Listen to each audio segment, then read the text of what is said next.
할렐루야.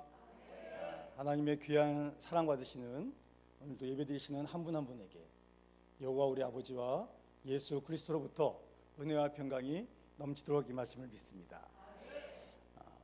언젠가 청년 한 명이 저한테 찾아왔습니다. 찾아와서 저한테 막 하소연을 하는 겁니다. 목사님, 제가 더 이상 못 만나겠어요. 이게 무슨 말이야? 그랬더니 저 애인하고 헤어져야 되겠어요. 왜 갑자기 왜 그래?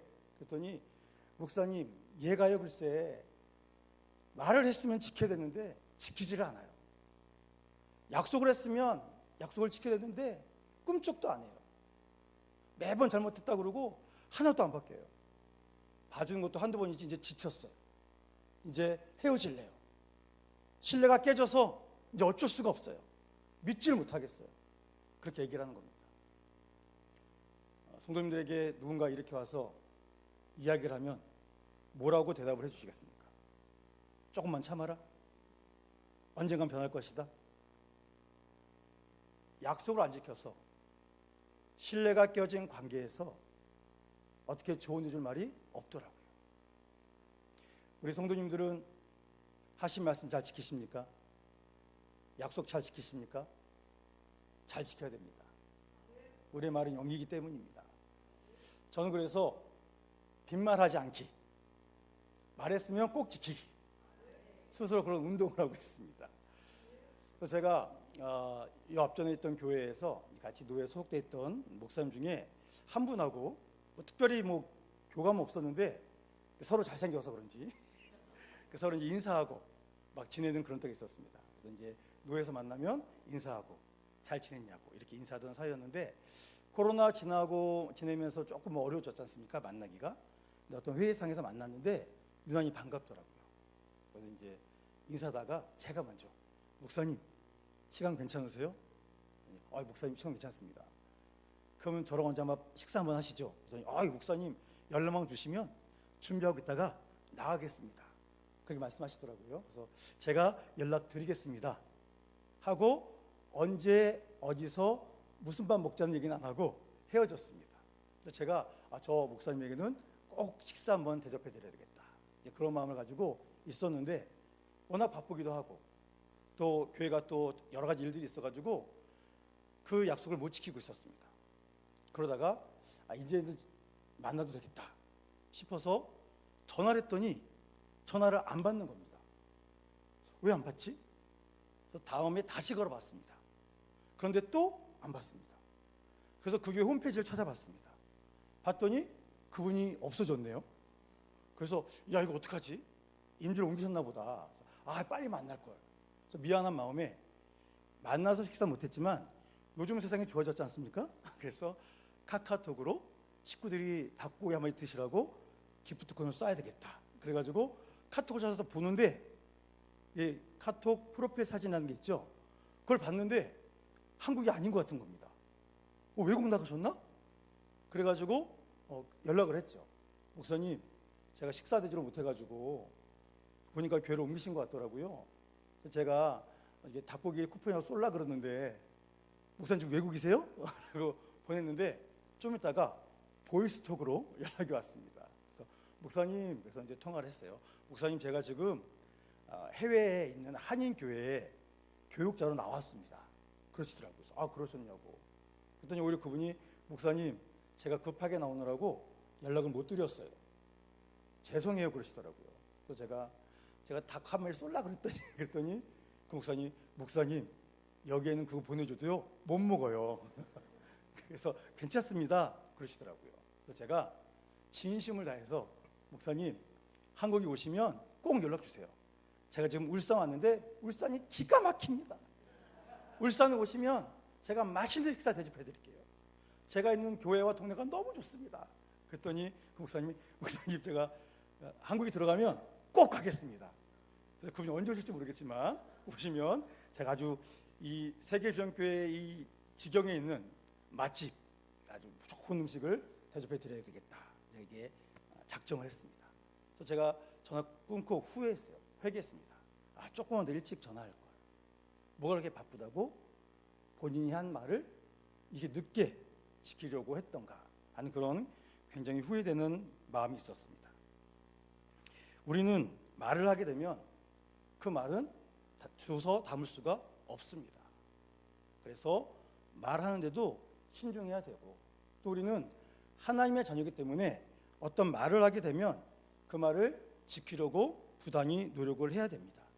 만약에 사정이 생겨서 그 날짜에 지키지 못할 것 같으면 미리 전화해서 양해를 구하는 이 정도 예의는 지킬 줄 아는 게 그게 참 좋은 사람이고, 특별히 믿음의 사람들이 해야 될 중요한 삶의 원칙입니다.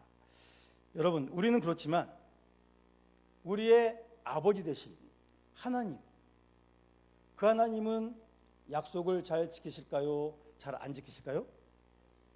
잘 지키시죠. 그렇죠? 기가 막히게 지키십니다.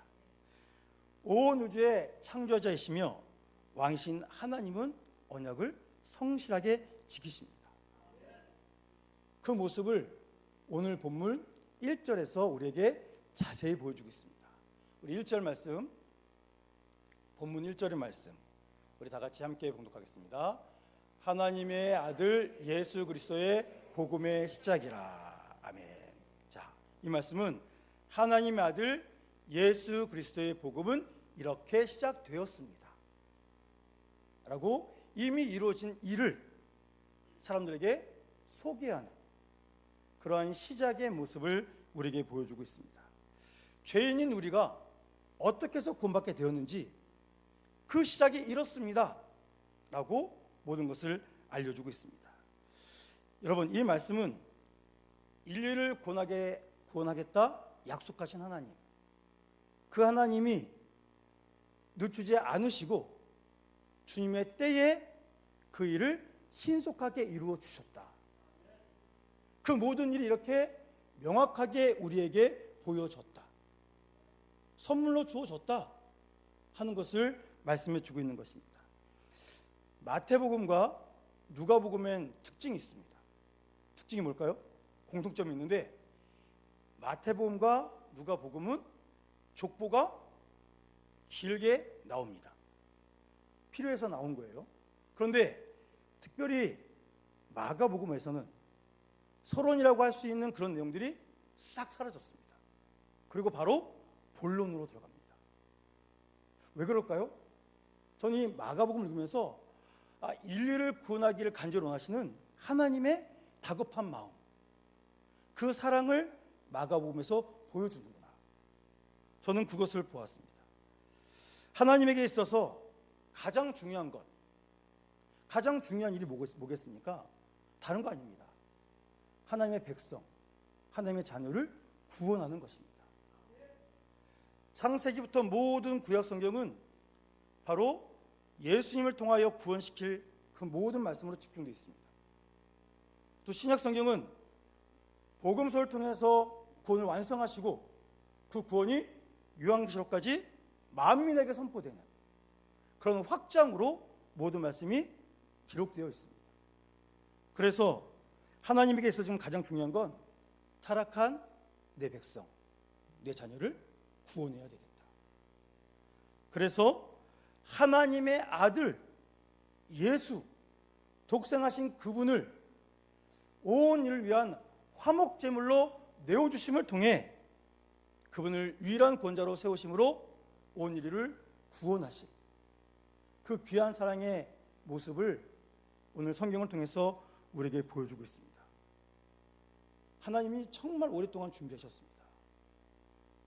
한 번의 기회밖에 없기 때문에 모든 것을 쏟아부어야 되시기 때문에 하나님은 정말 오랜 동안 철저히 준비하셨습니다.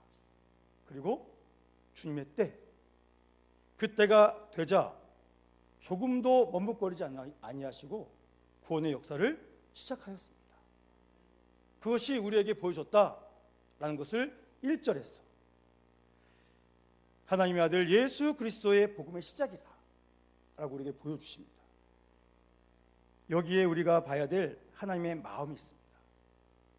생각해 보십시오. 처음에 사람 아담과 하와가 하나님을 버렸습니다. 하나님의 말씀을 사탄의 말보다 하찮게 여겼습니다. 그리고 하나님이 하지 말라 유일하게 명령한 그 명령을 아주 우습게 어겨버렸습니다. 그들이 이렇게 처참한 죄를 범했을 때 하나님께서 그들을 어떻게 하셨습니까? 죽여버리셨습니까? 멸망시키셨습니까? 아닙니다.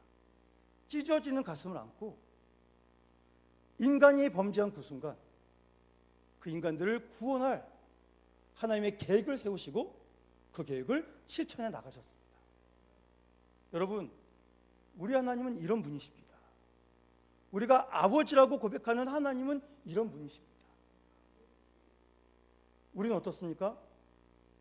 누군가가 작은 말로 살짝 빈정상하는 말만 해도 어떻게 됩니까? 어떻게 되죠? 우리는 이거를 그냥 죽여 살려.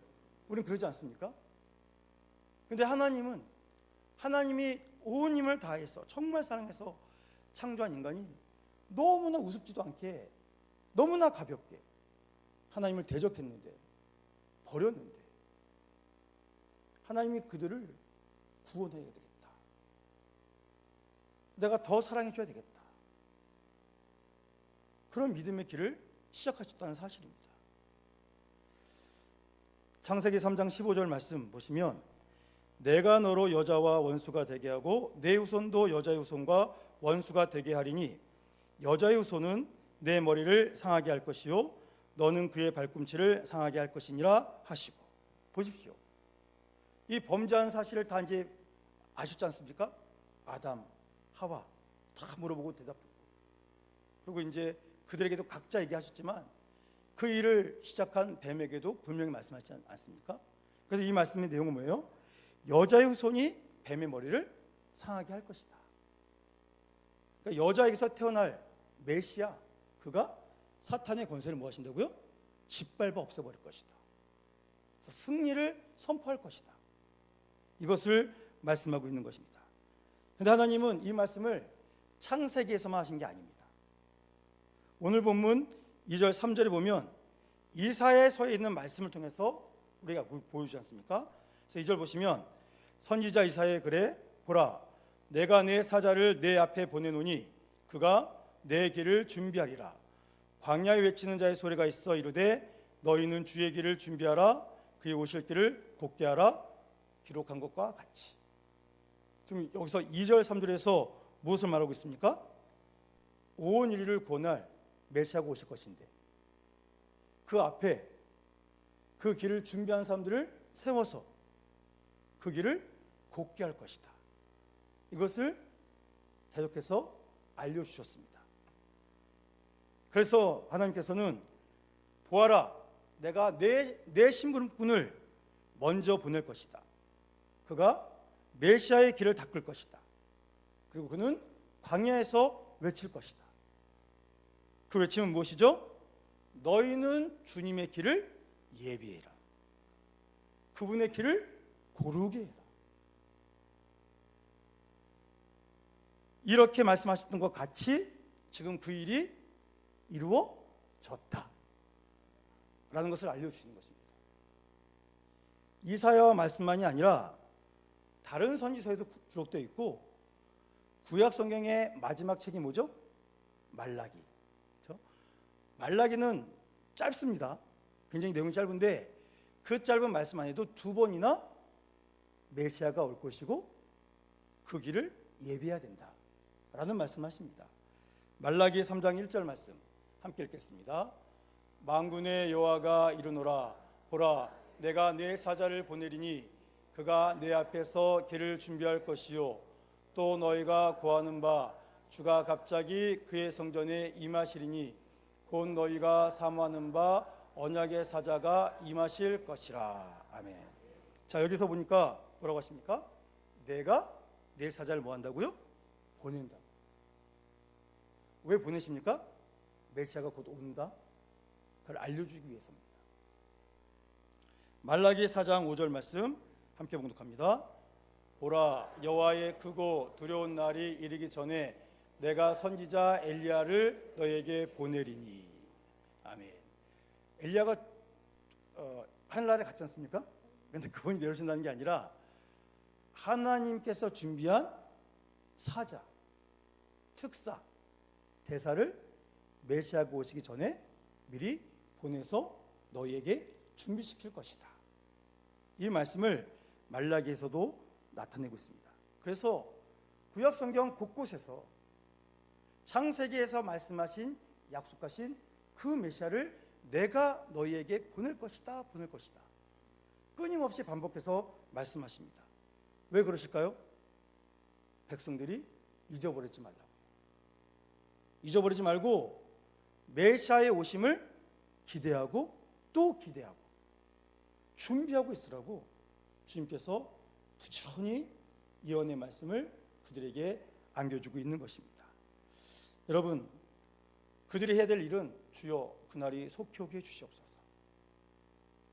우리의 소망은 다른 데 있지 않고 메시아가 이 땅에 오시는 것입니다. 그것처럼 오늘 이 시대에 사는 우리들도 이미 구원받았지만 우리도 또한 어떻게 해야 되겠습니까? 하나님 주신 이 말씀을 읽고 또 읽고 배우고 또 배우면서 하나님의 마음을 우리가 소유해야 됩니다. 그 마음으로 성경을 읽으면서 내 뜻이 아닌 하나님의 뜻대로 이 땅을 살아가기 위해서 노력하는 것, 그것이 우리의 사명입니다. 그리고 지금 우리는 어떤 소망이 있습니까? 마라나타, 주 예수여 어서 오시옵소서. 주님이 당장 오시면 우리가 준비가 돼야 되지 않겠습니까? 우리는 주어진 우리의 일상의 삶을 정말 열심히 부지런히 살아가야 됩니다. 그런데 세상 사람들처럼 세상의 기준에 쫓겨가며 사는 것이 아니라 그들과 똑같은 세상에 살지만 나는 하나님의 사람이다. 나에게는 하나님의 말씀이 있다. 내가 너에게 끌려가지 않겠노라. 내가 너희를 이끌고 가겠노라. 그래서 주님 오심을 준비하는 이 거룩한 하나님의 자녀된 권세를 가지고 우리가 마라나타 신앙으로 살아가야 될 줄로 믿으시기 바랍니다. 이 예언처럼 오늘 보면 4절 보십시오. 드디어 메시아의 길을 예비하는 사람이 등장합니다. 그가 누구죠? 그렇죠? 한번 읽어보겠습니다. 세례 요한이 광야에 이르러 죄 사함을 받게 하는 회개의 세례를 전파하니. 그렇게 기다리고 기다렸던 그분, 메시아가 오심을 미리 준비할 그분이 오셨습니다. 그분의 이름은 세례 요한입니다. 이분은 일반적이지 않은 특별한 삶을 삽니다. 그런데 오늘 우리가 그분의 삶에 주목할 필요는 없어요. 그분을 통해서 나타내신 하나님의 역사에 주목하면 됩니다.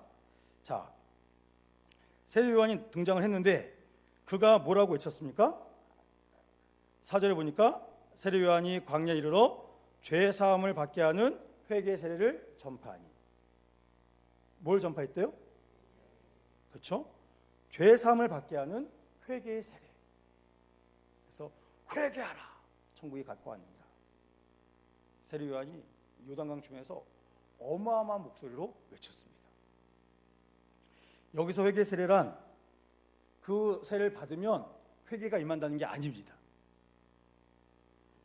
죄를 자복하고 모든 죄에서 완전히 돌아선 상태. 바꿔 말하면 회개한 사람에게 베푸는 세례. 들어보니 이 사람이 완전히 죄를 고백하고 회개를 했습니다. 그래서 회개했네? 도장 찍어주듯이 당신이 회개했으므로 회개 세례를 베풉니다. 그 세례를 세례 요한이 베풀어 준 것입니다. 여러분, 구원받는 데 있어서 가장 중요한 선결 요건이 있는데 그건 뭐냐면 복음을 듣고 내가 죄인이구나, 그걸 깨닫는 겁니다. 그래서 이 상태로는 나는 살 수 없다. 예수님의 보혈, 부활 아니면 나는 용서받을 수 없다. 그걸 고백하고 통해 자복하는 사람이 세례받을 수 있는 자격이 주어집니다. 그런데 말씀을 들었는데 죄의 인식이 없어요. 내가 무슨 죄를 지었는데? 하나님의 말씀 앞에서 당신 죄인 걸 고백합니까? 네, 고백을 안 해요. 그런 분들이 세례를 받으면 교회에 문제가 생겨나는 겁니다. 우리가 무슨 죄를 졌습니까? 사람 좀 죽여보셨습니까? 아주 수억, 수백억, 수천억 사기 좀 치셨습니까? 그런 죄도 안 지었는데 왜 맨날 죄인이라고 하십니까? 우리는 세상 수준의 죄를 얘기하는 게 아닙니다. 하나님 말씀 앞에서 아담과 하와가 지은 죄, 우리에게 이어진 죄, 하나님을 우습게 여긴 죄, 주의 말씀을 하찮게 여긴 죄, 하나님을 멸시한 죄, 하나님에게서 멀어진 죄, 그 죄로 인해 나는 죽을 수밖에 없는 죄인이구나. 그래서 세상 앞에서는 당당할지라도 하나님 말씀 앞에서는 무너져 내리고 주님 용서해 주세요. 하나님 용서해 주지 않으시면 전 못 살아요. 하나님께 나아가고 싶습니다. 하나님 좀 살려주세요. 이런 회개가 있어야 세례가 우리에게 가장 큰 기쁨이 되는 것입니다. 세례요한이 이렇게 회개 세례를 선포했습니다. 그랬더니 놀라운 일이 일어납니다. 우리 5절 말씀, 본문 5절 말씀 함께 봉독하겠습니다. 온 유대 지방과 예루살렘 사람이 다 나아가 자기 죄를 자복하고 요단강에서 그에게 세례를 받더라. 아멘. 놀랍지 않습니까? 어마어마한 죄인들인데 세례요한이 외쳤더니 어떻게 됐대요? 온 유대 지방과 예루살렘 사람들이 다 나와서 회개하고 회개를 했으므로 세례요한에게 세례를 받았습니다. 근데 마태복음에 보면 이 사람들 중에 그 교만하고 사람 우습게 여기는 바리새인과 사두개인들도 포함되어 있습니다. 그들도 세례요한의 소리를 들었어요. 그래서 요단강가로 모여듭니다. 근데 세례요한이 이 바리새인과 사두개인들 보더니 뭐라 그럽니까? 독사 이 자식들아. 오면서 막 조주를 퍼부어요. 아니 사회 고위층인데 어디 갈 때마다 아이고 오셨습니까 하고 사람들한테 막 대접받는 그들인데 세례요한한테 독사의 자식이라는 한 번도 들어본 적이 없는 저주 이야기를 듣습니다. 그런데 그 이야기를 듣고 그들이 어떻게 합니까? 세례요한을 죽이려고 합니까? 아니에요. 내가 오늘 저 세례요한한테 세례 안 받으면 난 이제 끝장난다. 그런 절박함 가지고 자기들 향해서 손가락질하고 저주를 하는데도 불구하고 세례요한한테 가서 머리 숙입니다. 무릎 꿇습니다. 세례받게 해달라고. 놀랍지 않습니까? 세례요한에게 이 정도로 인기가 많고 사람들이 주목해주면 우리 같으면 어떻겠습니까? 교만해지죠? 어마어마하게 교만해집니다. 그 순간 하나님에게 맡은 사명 다 잊어버립니다. 자기가 뭐가 된 줄 착각하게 됩니다. 하나님의 역사가 안 일어날 수 있습니다. 그런데 세례요한은 달랐습니다. 자신의 주제를 잊지 않았습니다. 교만의 싹을 끊어버렸습니다. 그 엄청난 사람들이 모여들어서 굽신굽신하고 쩔쩔매고 있는데 그 가운데서도 세례요한은 이 회개세를 베풀면서 동시에 선포한 것이 있습니다. 오늘 본문 7절 말씀 함께 봉독합니다. 그가 전파하여 이르되 나보다 능력 많으신 이가 내 뒤에 오시나니 나는 굽혀 그의 신발끈을 풀기도 감당하지 못하겠노라. 아멘. 이 말씀이 무슨 뜻입니까? 그렇죠? 세례요한이 나에게 집중하지 마십시오. 왜 나에게 집중합니까? 나 주인공 아닙니다. 나는 주인공을 여러분들에게 소개하는 조연일 뿐입니다. 그러면서 이제 제가 여러분에게 소개할 주인공에 대해서 말씀해 드리겠습니다. 그분은 자신보다 더 능력이 많으신 분이셔서 자신은 몸을 굽혀서 뭐 할 자격도 없대요? 그렇죠? 몸을 굽혀서 그분의 신발끈을 풀 자격도 없답니다. 그러니까 메시아 앞에서 사람들에게 집중을 받고 있는 세례요한 자기는 뭐다? 그분 앞에서 자기는 아무것도 아니다. 신발을 벗기고 풀고 하는 것은 정말 종이 하는 일이거든요.